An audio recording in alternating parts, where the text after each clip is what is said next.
todos os momentos nós temos que tomar escolhas e decisões, não é verdade?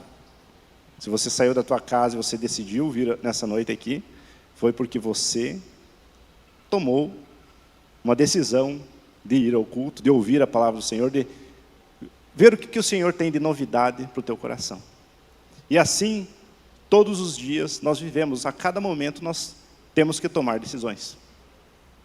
Muitas pessoas, elas não conseguem tomar decisões e deixam para outras pessoas. Transferem, vamos dizer assim, o direito de escolher e de fazer sentido para a sua vida. Mas a nossa vida, ela não é como um joguinho. Até na introdução, se você depois ler a mensagem, não é como um jogo de videogame que você pode pausar, voltar a fase, adiantar, ir para frente e para trás. Não é assim a nossa vida.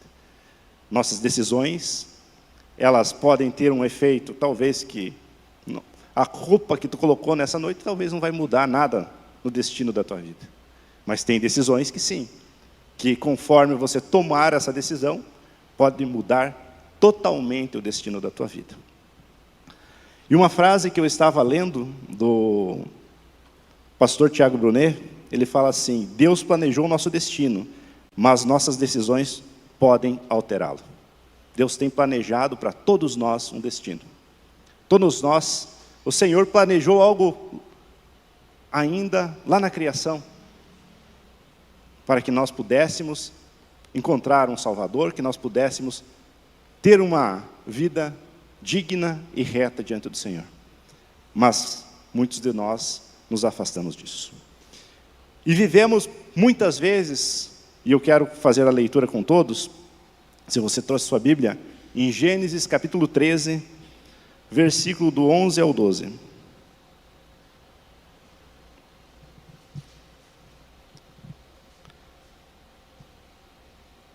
Gênesis capítulo 13, versículos 11 e 12. Bem fácil, né? Primeiro livro da Bíblia. Todos acharam? Amém? A palavra do Senhor fala, vou ler na versão que está ali. Ló escolheu toda a planície do Jordão para si e partiu na direção leste. Assim os dois se separaram. Abraão morou na terra de Canaã, mas Ló morou entre as cidades da planície, mudando o seu acampamento para próximo de Sodoma. Aqui nós temos um momento de decisão, onde Ló e Abraão andavam juntos, mas eles se desentenderam. E aí tomaram caminhos diferentes. O que é interessante nessa passagem é que Ló olhou as aparências.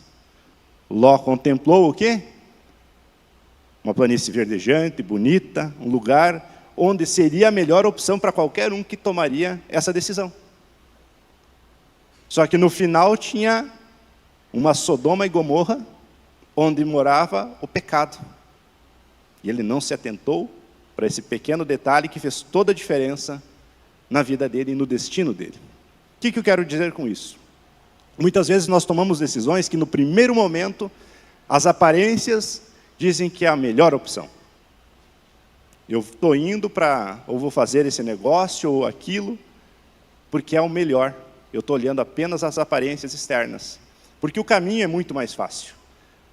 Mas quando nós tomamos a decisão certa, colocando o Senhor nas decisões, o caminho pode ser mais difícil, mas a vitória você encontra no final. Esse é um grande exemplo para que nós possamos buscar sempre a decisão correta em Deus. As nossas decisões, as nossas escolhas, sempre precisam ser colocadas diante do Senhor. Por isso que muitas vezes a gente paga um preço. Nós tomamos decisões erradas, fizemos as coisas erradas e depois lá na frente, e agora? O que eu fiz? Que caminho eu tomei? E na nossa vida, nós temos duas decisões muito importantes. A primeira é a que Deus eu vou servir. Se eu vou servir o Deus Todo-Poderoso, o Deus que nós estávamos adorando, ou o Deus desse mundo. A quem eu servirei? Isso diz todo, vamos dizer assim, o sentido da vida de um homem, não só nesse plano terreno, dá para se dizer dessa forma, mas por toda a eternidade. Porque quando eu tomo a decisão certa, eu tenho garantia que eu, sim, tenho uma vida eterna. Outra característica que nós temos, e é muito importante, é com quem eu vou me casar. Né? O casamento é muito importante. Você olha às vezes para a figura da pessoa, ou tu está olhando o coração, olhando como ela é. Nós estávamos até num seminário nesse final de semana, que o pastor falou, você olha como que vamos dizer assim, que é um rapaz, e a moça está olhando para ele como seu futuro pretendente. Né? Como que ele trata a sua mãe? Como que ele trata as pessoas? Ele fala bem? Ele é um bom rapaz, ele é trabalhador? Ou ele é bonitinho, boa pinta, de resto não tem nada? Daí depois não adianta reclamar, porque casou mal, né? E vale a mesma coisa também para a menina, que o rapaz está de olho nela. Como que ela ajuda a sua mãe, ela é cuidadora do lar, ela é uma auxiliadora, ela vai ser uma boa esposa? Ou é diferente disso? Valores fazem toda a diferença no sentido de uma vida. E uma escolha errada para quem casa, hoje em dia a gente tem visto, né, que é o tal do test drive, né? Não casou, não dá certo, vou de atrás de outra. O que a palavra do Senhor fala? É por aí? Não, né? A palavra do Senhor fala para nós sermos e termos uma vida de uma só mulher, uma só esposa, e você, então, ore, busque no Senhor com quem você vai se casar. E aqui eu quero entrar num exemplo muito importante. Você imagina que o barco, a tua vida é um barco, tá? E na tua vida, para quem comanda um navio, tem o tal do leme, né? É o que diz para que lado que o barco vai ir. Às vezes nós vivemos a nossa vida de forma tal desapercebida que nós não vimos que guinou um pouquinho para a direita ou um pouquinho para a esquerda. E aí, lá na frente, o destino é totalmente diferente. Você pensou em chegar num lugar, mas pela tua decisão momentânea, que não estava de acordo, você saiu totalmente fora e foi parar em outro lugar. Não sei se contigo já tenha acontecido isso. Uma decisão, algo que tu pensou, não, mas se eu fizer desse jeito, eu vou chegar em tal lugar. Se eu fizer assado, eu vou chegar em outro lugar. Nós precisamos ter sabedoria e buscar entendimento de onde é que nós vamos chegar e viver atentos todos os dias. Por isso que a palavra do Senhor diz, meditai na palavra do Senhor dia e noite, são todos os dias. Quando eu busco estar na presença do Senhor, a palavra do Senhor é a bússola que vai mostrar para onde eu vou chegar. Se eu não fizer isso dessa forma, eu vou viver uma vida onde vou sofrer danos irreparáveis, frustrações, tristezas, desencontros, desentendimentos. As relações pessoais, elas são cheias de altos e baixos, e pessoas tomam decisões que machucam, decisões que ferem, decisões que não nos levam para o caminho onde nós seremos ou teremos uma vida vitoriosa. E é isso que eu quero meditar com vocês nessa noite. Só que a mudança, ela exige de nós escolhas. E a palavra do Senhor diz lá em Efésios capítulo 4, versículo 22, jogue fora a sua velha natureza pecaminosa e seu antigo modo de vida, corrompido pela luxúria e pelo engano. Quando nós tiramos Deus do negócio, tiramos a palavra do Senhor do negócio, nós vivemos por luxúria e por engano. Isso faz o quê? Com que nós erremos o alvo. Aquele leme do meu navio, da minha vida, sai totalmente fora do prumo, sai totalmente fora de onde eu deveria chegar. E essas mudanças requerem de nós uma coisa, atitudes. Quantas vezes nós vemos pessoas que vivem na emoção, no vão da emoção. Choram naquele momento, se comovem com a situação, mas não têm atitude nenhuma de mudança. E aí Adianta de alguma coisa isso? Não adianta de nada. O que adianta eu chorar hoje aqui, me derramar aqui, e amanhã eu continuar fazendo a mesma coisa que eu fazia sempre? Vai mudar as coisas? Não vou mudar nada. Você vai continuar passando e sofrendo e reclamando que as coisas não dão certo. Por quê? Porque as coisas continuam na velha natureza do homem. A mudança, ela é intencional. Como você quer ser daqui 6 meses? Como que você quer ser daqui 1 ano? Quer ter uma vida mais saudável? Mas o que eu estou fazendo de efetivo para mudar a situação?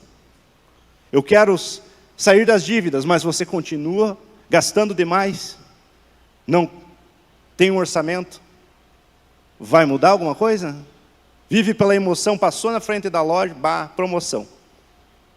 Vou entrar aí e vou assinar mais um carnezinho.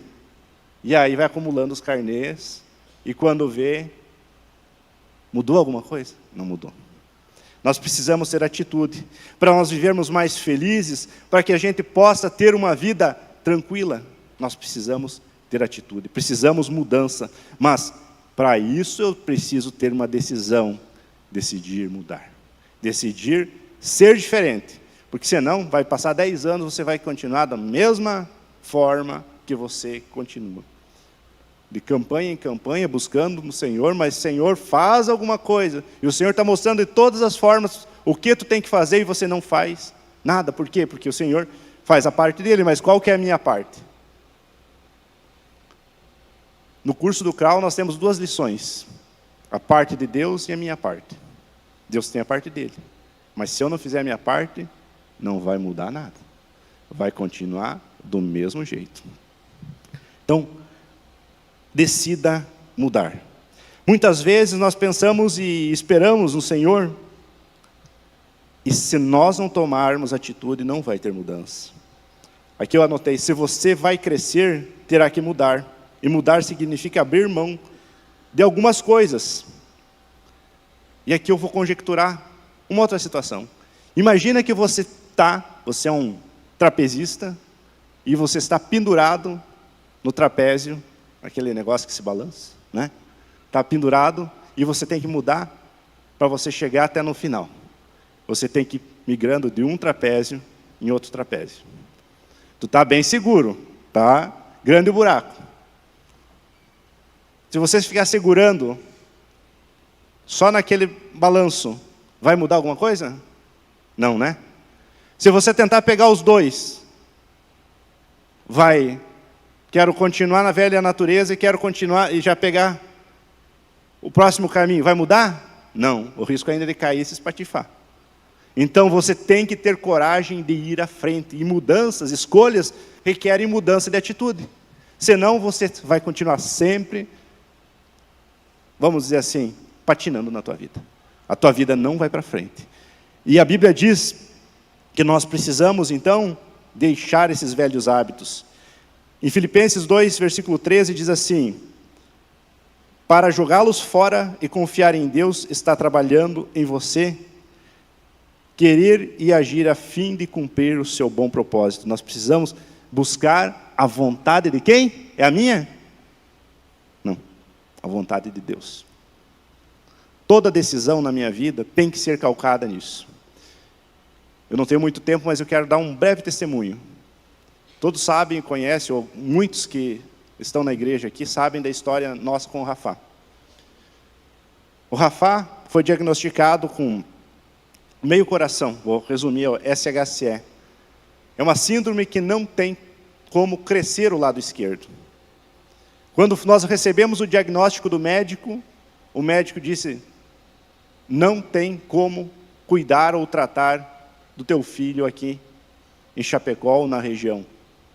Nós sugerimos que você aborte, falaram para minha esposa e para mim. E aí? O que tu vai fazer? Nós confiamos num Deus do sobrenatural e nunca desistimos de crer no sobrenatural do nosso Deus. Mas, naquele momento, nós precisávamos tomar uma decisão. O que nós faríamos? Confiar em Deus, confiar que Deus poderia cuidar e dar uma vida, uma sobrevida para o nosso filho, ou simplesmente abandonar tudo, chutar o pau da barraca e abortar? O que tu faria?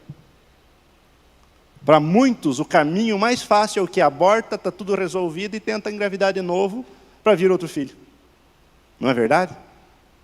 Mas quando você coloca Deus dentro do teu barco, você tem que tomar decisões ousadas e ousar na fé. Eu lembro muito bem quando nós estávamos descendo da Estação Paraíso em São Paulo, no metrô. Eu trabalhando de consultor, não tendo garantia nenhuma de valor para receber, de nada. E aí eu e a minha esposa nos olhamos na saída, ela grávida de, acho que estava com uns 8 meses, 7, 8 meses já. E nós falamos, Deus vai dar a vitória e nós não vamos desistir do nosso filho. E a história, eu poderia falar mais de 1 hora aqui na história. Mas, resumindo a história, nós passamos 7 meses de UTI, 1 ano e 23 dias de internação no hospital, 2 AVCs, o Rafa tem traqueostomia e gastrostomia. Vários milagres que ocorreram dentro daquele hospital. Não foi o melhor caminho. Não foi o caminho mais fácil, melhor dizendo, mas foi o caminho que o Senhor queria trabalhar e cumprir seus propósitos nas nossas vidas. E qual é o caminho e a escolha que o Senhor tem feito na tua vida que necessita de você ter atitude e colocar Deus no teu barco? Você já parou para pensar nisso? Talvez não seja o mais fácil, talvez a melhor coisa seria o quê? Fugir, vou me esconder. Muitos fazem isso. Muitos abandonam sua família, homens que abandonam mulheres porque um filho nasceu autista, ou o filho nasceu com algum problema de saúde, é mais fácil. E aí nós vemos muitas famílias destruídas.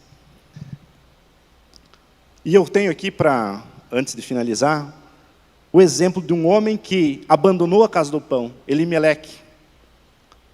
Esposo de Noemi, ele saiu da casa do pão para quê? Para ir para uma outra terra, vou me aventurar, porque aqui está difícil.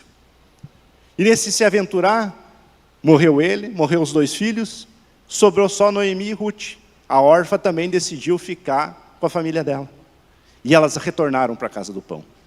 Quando nós retornamos e colocamos Jesus Cristo dentro do nosso lar, sendo a casa do pão, sendo aquele que dirige e nos abençoa e que nos dá todos os dias o pão nosso de cada dia, e não apenas o alimento material, mas também o alimento espiritual, que é a sua palavra, que é o Espírito Santo nos nossos corações, nós temos possibilidade de mudanças.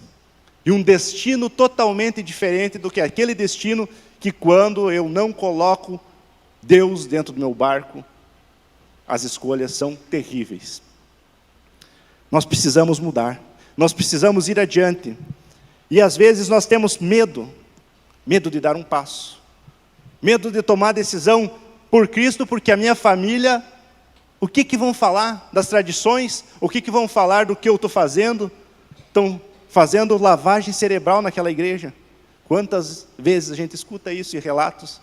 O que vocês estão fazendo, indo no culto toda segunda-feira? Ouvir a palavra do Senhor? O que vocês estão fazendo? E aí eu entendo que eu escolhi a melhor parte. Quando eu escolho a melhor parte, eu coloco Deus dentro da minha casa. E por mais que aconteça qualquer tragédia, quando eu estou com meu Deus junto, quando Ele está dentro do meu barco, vai ter noites difíceis, vai ter noites de choro, mas a alegria vem pela manhã. Tem dias que, e você que é empresário, tenho certeza que temos muitos empresários aqui, que colocam, todos os dias você levanta da cama, você luta. Você já colocou o Senhor como Senhor e dono do teu negócio? Você já colocou o Senhor dentro do barco da tua empresa? Ou você está tentando fazer do teu jeito, na tua força? Às vezes a gente tem que buscar no Senhor. Senhor, o que é que o Senhor quer trabalhar na minha casa e na minha família. É isso que o Senhor quer realmente no meu ministério? É isso que o Senhor quer realmente na minha casa? É isso que o Senhor quer realmente nos meus negócios? Quando você decidir e escolher o Senhor como dono de tudo, dono da tua casa, dono dos teus filhos, porque os teus filhos não é teu, eles são herança do Senhor, são do Senhor. Os teus negócios não são teus, são do Senhor. Entenda, escolha o Senhor todos os dias. Convido o Ministério de Louvor, pode subir. Às vezes nós vivemos revoltados com Deus, brabo, né? Alguém já passou por isso de brigar com Deus, mas o que está acontecendo? Eu estou fazendo tudo e está dando tudo errado. Hã? Vocês já pensaram nisso? Se eu convidasse alguns aqui, que eu conheço algumas histórias, eu tenho certeza que teriam testemunhos. Mas teve um momento que essas pessoas decidiram por Jesus. Teve um momento que elas decidiram seguir a voz do Pai. Mas como que eu vou ouvir a voz do Pai? Se você andar despercebido, como eu falei, olhando para tudo e para todos, você não vai ouvir a voz do Pai. O filho pródigo, ele saiu da casa do pai para viver uma vida de regalias, uma vida qualquer, e deixou a casa do pai. Mas nessa noite, o pai, ele está de braços abertos para ti, para se você decidir escolher ele, para que ele seja a casa do pão, para que você seja achado por graça na sua presença. Eu gostaria de que todos se colocassem em pé. E eu gostaria de estar orando por você. Se você puder colocar João capítulo 6, versículo 35. Glórias a Deus. Aleluia, Jesus. Então Jesus declarou: eu sou o pão da vida, e aquele que vem a mim nunca terá fome, e aquele que crê em mim nunca terá sede. Você sente fome? Você tem sede? Essa é uma noite onde o Senhor tem preparado um banquete para te alimentar a tua alma, para saciar a tua sede, para que você encontre significado para a tua vida, para que você deixe de tomar decisões pelo teu eu. Eu não sei onde que você caiu e nem como você chegou nessa noite, mas eu gostaria de orar por ti. Gostaria de orar também por aquele que deseja receber a Cristo como seu único e suficiente Salvador, para que você seja saciado, para que a tua alma, o teu espírito, o teu coração deixe de viver perturbado pelas aflições desse mundo ímpio, tão corrompido, onde valores se extirparam, se dizimaram.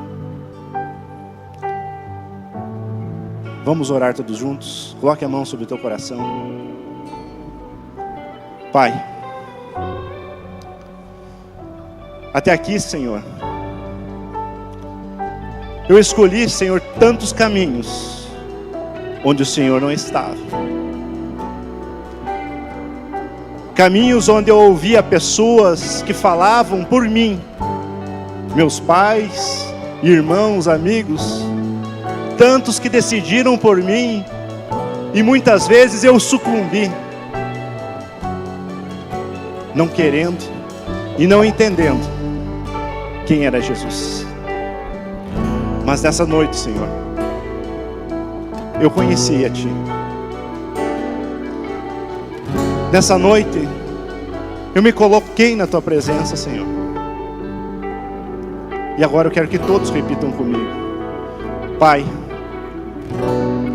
nessa noite, entendendo, Senhor, que Tu és o único caminho, que me conduz, que traz salvação, que dissipa o pecado.